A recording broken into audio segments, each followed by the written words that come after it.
संत मार्कुस का अध्याय 2।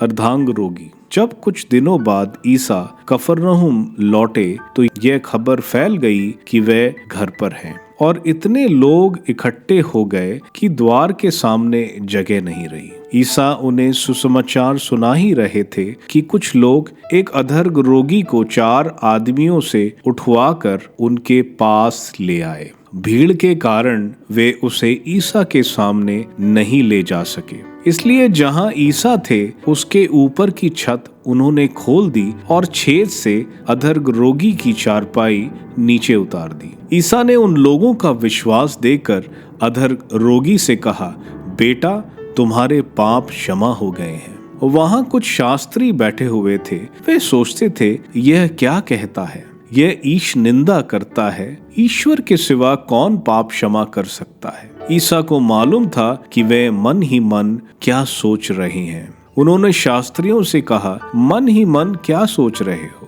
अधिक सहज क्या होगा, अर्धरोगी से यह कहना, तुम्हारे पाप क्षमा हो गए हैं, अथवा यह कहना, उठो, अपनी चारपाई उठाकर चलो फिरो? परंतु इसलिए कि तुम लोग यह जान लो कि मानव पुत्र को पृथ्वी पर पाप क्षमा करने का अधिकार मिला है। वे अधर्ग रोगी से बोले, मैं तुमसे कहता हूँ, उठो और अपनी चारपाई उठाकर घर जाओ। वह उठ खड़ा हुआ और चारपाई उठाकर तुरंत सबके देखते देखते बाहर चला गया। सबके सब बड़े अचंभे में पड़ गए और उन्होंने यह कहते हुए ईश्वर की स्तुति की, हमने ऐसा चमत्कार कभी नहीं देखा। लेवी का बुलावा। ईसा फिर निकलकर समुद्र के तट गए। सब लोग उनके पास आ गए और ईसा ने उन्हें शिक्षा दी। रास्ते में ईसा ने अल्फाइस के पुत्र लेवी को चुंगी घर में बैठा हुआ देखा और उससे कहा, मेरे पीछे चले आओ, और वह उठकर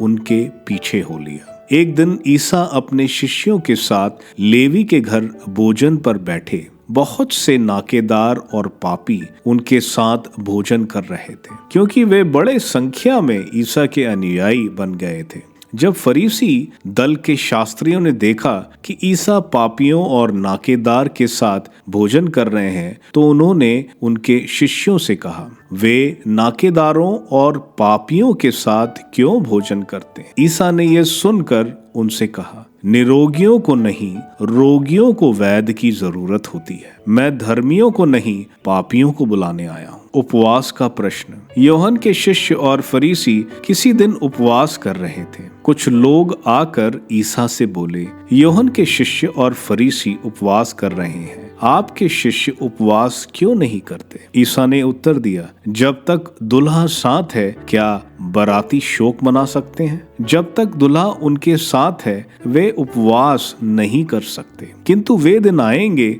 जब दुल्हा उनसे बिछुड़ जाएगा, उन दिनों वे उपवास करेंगे। कोई पुराने कपड़े पर कोरे कपड़े का पैबंद नहीं लगाता, नहीं तो नया पैबंद सिकुड़कर पुराना कपड़ा फाड़ देता है और चीर बढ़ जाती है। कोई पुरानी मशाकों में नई अंगूरी नहीं भरता, नहीं तो अंगूरी मशाकों को फाड़ देती हैं और अंगूरी तथा मशाकें दोनों बर्बाद हो जाती हैं। नई अंगूरी को नई मशाकों में भरना चाहिए।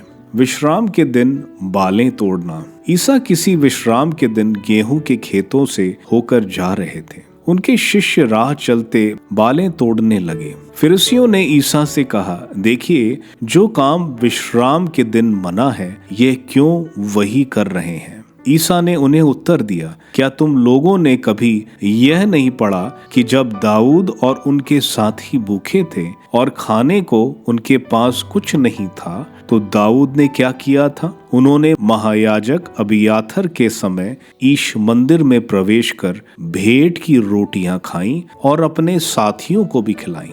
याजकों को छोड़ किसी और को उन्हें खाने की आज्ञा तो नहीं थी। ईसा ने उनसे कहा, विश्राम दिवस मनुष्य के लिए बना है, ना कि मनुष्य विश्राम दिवस के लिए। इसलिए मानव पुत्र विश्राम दिवस का भी स्वामी है।